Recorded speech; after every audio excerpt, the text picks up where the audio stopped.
যে 10-12 দিন বাকি আছে আমরা দেখব যে অনেক নেতারা, শুধু হাতিয়ার কথা বলছি না, বাংলাদেশের প্রত্যেকটি অঞ্চলের কথা বলছি, প্রত্যেকটি জেলার কথা বলছি, আমরা দেখছি যে অনেক নেতারা মা বোনদের বাড়ি বাড়ি যে শাড়ি উপহার দিচ্ছে কিনা, মামা চাচাদেরকে পাঞ্জাবি উপহার দিচ্ছে কিনা, আমাদের হাতে 500, 1000, 5000 টাকা ধরিয়ে দিচ্ছে কিনা।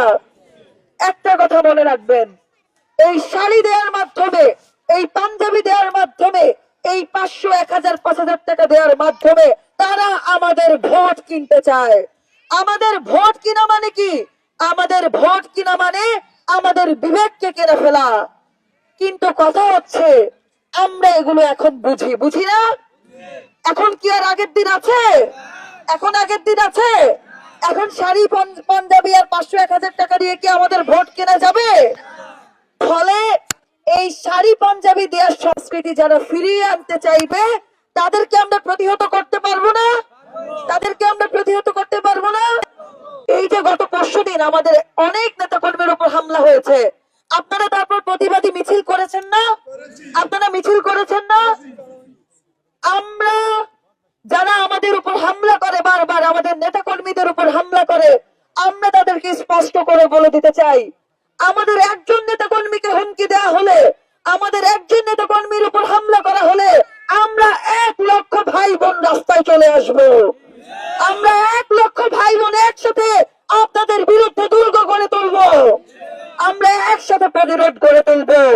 আমাদেরকে ভয় দেখানো এত সহজ? মনে রাখবেন, যারা এখন আগের মতো নির্বাচনের আগে ভয় ভীতির সংস্কৃতি ফিরিয়ে আনতে চায়, মনে রাখবেন, আপনারা যদি তাদেরকে ভয় পেয়ে পিছু হতে যান, আপনারা যদি তাদেরকে ভয় পান, তাহলে আগামী 5 বছর আপনাদেরকে ভয়ের মধ্যে থাকতে হবে। ফলে আমাদের কাউকে ভয় পাওয়া যাবে না। আমরা ভোট দেওয়ার ক্ষেত্রে আমাদের বিবেকের কথা শুনতে হবে। যে আমাদের জন্য লড়াই করেছে, যে আমাদের জন্য সংগ্রাম করেছে, নিঃস্বার্থভাবে ক্ষমতায় না থেকে, তার প্রতি কি আমাদের ইনসাফ করতে হবে না? তার প্রতি কি আমাদের ইনসাফ করতে হবে না? তার প্রতি অবশ্যই আমাদের ইনসাফ করতে হবে। এলো খবরের কাগজ, নিখাত, নির্ভীক, নিরপেক্ষ।